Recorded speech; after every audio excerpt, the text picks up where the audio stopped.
রোদের জ্যোতি তখন বাড়ছে প্রগাঢ়ভাবে। রোদের তাপে জনজীবন অতিষ্ঠ প্রায়। শীত তাপ নিয়ন্ত্রিত ঘরটাতে উষা কেমন ঘামছে, ভয়ে হাত পা নীল হয়ে আছে। নার্সটি লোরূপ দৃষ্টি গায়ে কাটার ন্যায় বিনছে উষার। সেবার না হয় সাগর ভাই বাঁচিয়ে নিয়েছিলেন, কিন্তু এবার মেহেদিও তো হসপিটালে থাকে না। মহিলা নার্সটাকে উষা চিনে। আসছে দিন থেকে এই নার্সটাই সব কিছু খেয়াল রাখছেন। সেই সুবাদে কথাবার্তাও হয়েছে। উষা উৎসুক করতে লাগলো নার্সটার সাথে কথা বলবে বলে। ডক্টররা চেক আপ শেষে নাহিদ ভূঁইয়া সুস্থ হবার ব্যাপারে কিছু দিক নির্দেশনা দিয়ে চলে গেছেন। পেছন পেছন সেই পুরুষ নার্সটাও চলে যায় সাথে। যাবার আগে উষার পানে নিজের তীক্ষ্ণ লোলুপ দৃষ্টি নিক্ষেপ করতে ভুলেনি। লোকটি বেরিয়ে যেতেই যেন হাঁপ ছেড়ে বাঁচল উষা। চুপি চুপি এগিয়ে গেল মহিলা নার্সটির কাছে। খুব কৌশলে জিজ্ঞেস করে বসলো ছেলেটির কথা। মহিলা নার্সের কথা অনুযায়ী ছেলে নার্সটার নাম দীপু আহমেদ, পেশায় একজন নার্স। গতকালই জয়েন করেছে এই হসপিটালে। উষা শুষ্ক ঢোক গিলে মাথায় ঘুরে বেড়ায় সেই দিন রেস্টুরেন্টে এই ছেলের বলা প্রতিটি বিষবাক্য। মনে মনে সিদ্ধান্ত নিয়ে নেয় আজকে মেহেদি এলেই সন্ধ্যার মধ্যেই নাহিদ ভূঁইয়াকে ডিসচার্জ করিয়ে বাসায় নিয়ে আসবে। সেবা যত্ন যা লাগবে তা বাসাতেই হবে। উষা নিজে ডিসচার্জের সব ব্যবস্থা করে ফেলে। কেবিনে বসে থাকে শক্তভাবে, ভেতর থেকে লক করে রাখে। দুপুর গড়িয়ে বিকেল হয়, কিন্তু মেহেদি এখনও হসপিটালে এসে পৌঁছায়নি। উষা নাহিদ ভূঁইয়ার পাশেই বসা ছিল। উনি ঘুমাচ্ছিলেন। হঠাৎ করে ঘুম ভেঙে যায় ওনার। আধো আধো বলিতে উষাকে বলে, বাবা পানি। উষার চোখ মুখ খুশিতে চকচক করে ওঠে। তার বাবা কথা বলতে পারছে। খুশিতে তার বুক ফেটে যাচ্ছে। কতদিন পর বাবা একটু কথা বলল। উষা দ্রুত বসা থেকে উঠে আসে বাবার নিকট। নাহিদ ভূঁইয়া আবারও অস্পষ্ট স্বরে আওড়ায়, পাপা পানি খাবো। পানি খাবো। উষা দ্রুত উঠে যায়, গ্লাস ভর্তি পানি নিয়ে আবারও আসে বাবার কাছে। কিন্তু উষা বুঝতে পারে তার বাবা এভাবে শুয়ে পানি পান করতে পারবে না। সে পানির গ্লাসটা টেবিলে রেখে বাবাকে ধরে বসায়, তারপর পানি খাইয়ে দেয়। বাবার কপালে একটা চুমু দিয়ে বলে, দেখলে আল্লাহর রহমতে তুমি একটু একটু করে সুস্থ হয়ে উঠছো বাবা। নাহিদ ভূঁইয়া ফ্যাল ফ্যাল দৃষ্টিতে তাকিয়ে থাকে মেয়ের দিকে।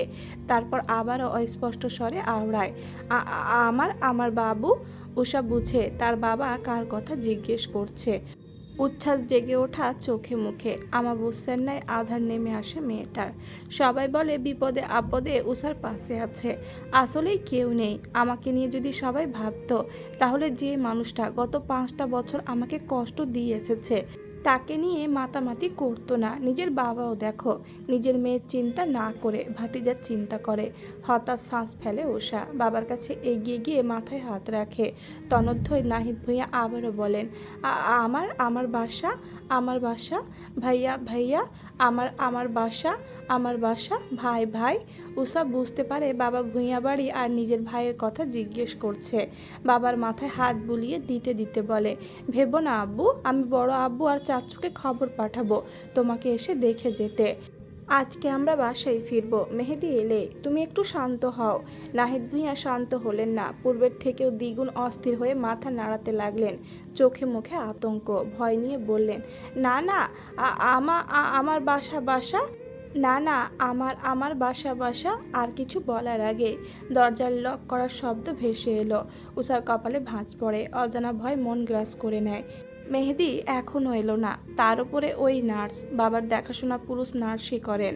ওষুধপত্রের দায়িত্বে আছেন মহিলা নার্স। আর এতদিন তো অন্য পুরুষ নার্সই এসেছে।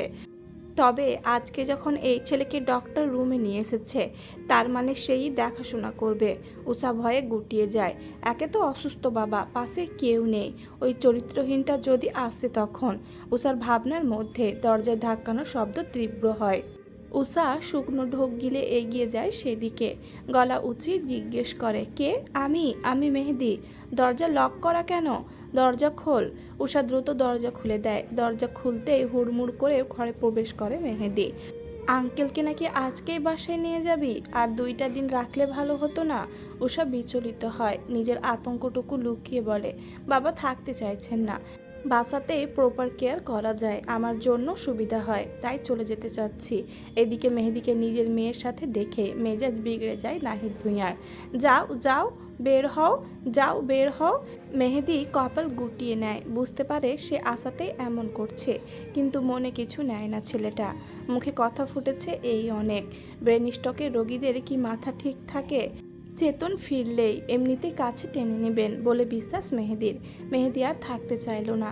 উষাকে বলল, তুই তাহলে গোছগাছ করে নে, আমি রিসেপশনে যাই, ফর্মালিটিস পূরণ করে ফেলি গিয়ে। বেরোতে বেরোতে সন্ধ্যা হয়ে যাবে রে দেখিস।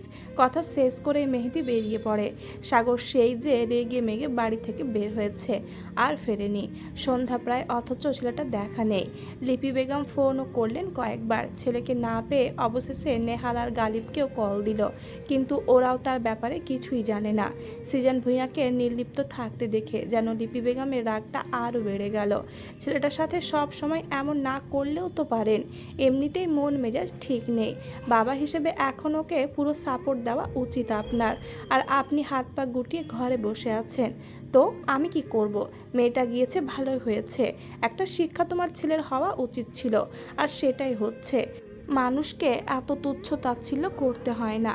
এতই যখন আর কিছু না বলে থেমে গেলেন তিনি। গম্ভীর স্বরে বললেন, রাফিদ বাসায় আছে? থাকলে ডেকে দাও, কথা আছে। দেখছি, দাঁড়ান। সাগর বর্তমানে একটা হসপিটালের রিসেপশনের সামনে দাঁড়িয়ে আছে। রিসেপশনে থাকা ব্যক্তির থেকে নাহিদ ভূঁইয়া নামক রোগীর তথ্য জানতে চাইছে সে। ঠিক সেই সময়েই পেছন থেকে কারো অস্পষ্ট স্বর ভেসে এলো, যা ক্রমাগত তীব্রতর হতে থাকে। সাগর প্রথমে পাত্তা দিল না, কিন্তু শ্রবণ ইন্দ্রিয় যখন অনুভব করলো কেউ আধো বুলিতে বাবু বলে ডাকছে, তখন আর নিজেকে ধরে রাখতে চাইল না। এক টুকরো আলোর আশায় পেছন ঘুরে তাকালো সে। অমনি হৃদয়টা যেন ধক করে উঠল তার। শুকনো মরুভূমিতে এক পশলা বৃষ্টি হয়ে কারো চেহারা ভেসে এলো যেন। শ্বাস নিঃশ্বাসের প্রতিক্রিয়াও বাড়ল বোধহয়। হৃদযন্ত্রটা ছুটে চলছে অস্বাভাবিকভাবে। এই বুঝি বেরিয়ে আসবে। আজকে ঠিক 3টা দিন পর এই ফুলের মতো মুখটা দেখল সে। এই মেয়েটা কি বুঝে তার অনুপস্থিতিতে সাগরের মন কতটা পুড়েছে? সাগর উষাকে দেখল নয়ন ভরে। হুইল চেয়ারে বসে থাকা নাহিদ ভূঁইয়াকেও দেখল, যিনি ছলছল দৃষ্টিতে তাকিয়ে আছে তার দিকে। 3 দিন, মোটে 3 দিন, কিন্তু সাগরের কাছে এই যেন 3টা শতাব্দী। উষা নেই, নেই তার কণ্ঠস্বর, নেই পরিচিত রাগ, অভিমান, নিঃশব্দ ভালোবাসার ছায়া। সাগরের চোখের নিচে কালি জমেছে, ঠোঁট শুকিয়ে খসখসে। একবেলা খাবার তো দূরের কথা, এক ঢোক পানি খেয়েছে কিনা স্মরণেও নেই। উষাকে সব জায়গায় খুঁজে খুঁজে সে এখন নিজেকে হারিয়ে ফেলেছে। আজও নিজের সন্দেহ দূর করতে আসগর আলী হাসপাতালের করিডোরে এসেছে উষার খোঁজে। সাগরের মন বারবার বলছিল, এখানে কিছু তো আছে। আজকে খালি হাতে ফিরতে নারাজ সে। উষাকে ছোট আব্বুকে সাথে নিয়েই ফিরবে। এই অস্থিরতা, দম বন্ধকর অবস্থা নিয়ে আর বাঁচা যাচ্ছে না। ক্ষণে নিঃশ্বাস আটকে আসে তার। এই ভেবে আজকে পাগলের মতো খুঁজে বেড়াচ্ছে। হঠাৎ নাহিদ ভূঁইয়ার করা ওই অস্পষ্ট স্বরে পেছন ঘুরে তাকায় সে। ব্যাস, মন মেজাজ শান্ত হয়ে গেল তার। একটা হুইল চেয়ারে বসে আছে উষার বাবা নাহিদ ভূঁইয়া, আর পেছনে হাতলে হাত রেখে চুপ করে দাঁড়িয়ে আছে উষা। মুখে নিস্তজতা, চোখ দুটো ক্লান্ত, যেন বহু যুগ ঘুমায়নি। সাগরের বুক ধক করে ওঠে, গলার স্বর আটকে যায়। পা চলতে চায়, কিন্তু শরীর যেন জমে যায়। ও উষা, জড়ানো গলায় উচ্চারিত হয় নামটা। এতদিন ধরে বুকের ভেতর আটকে থাকা এক দম বন্ধ কান্নার মতো। উষা ধীরে মাথা তোলে, চোখে বিস্ময়, কণ্ঠে কিছু নেই, চোখে শুধু এক নিঃশ্বাস আরতি। সাগর দৌড়ে যায়, হাঁপাতে হাঁপাতে সামনে এসে দাঁড়ায়। চোখের জল ধরে রাখতে পারে না, মেয়েটাকে শক্ত করে বুকে চেপে ধরে। উষার কাঁধে মাথা রেখে চোখ বুজে নেয়। অশান্ত অস্থির ভঙ্গিতে বলে, কোথায় চলে গেছিলে সুইট বি? জানো আমি কেমন ছিলাম এই 3টা দিন? তোমাকে ছাড়া আমার সব এলোমেলো হয়ে গেছে। এই দেখো, নিজের দমটুকু যেন ফিরে পেয়েছি আমি। আমি খুঁজেছি তোমাকে প্রতিটা হাসপাতালে, প্রতিটা কোণে। আমি মরতেও প্রস্তুত, কিন্তু তোমাকে হারাতে চাই না সুইট বি। উষা হতবিহ্বল নয়নে তাকিয়ে থাকে সামনে, চোখে জলের চিকচিকে রেখা।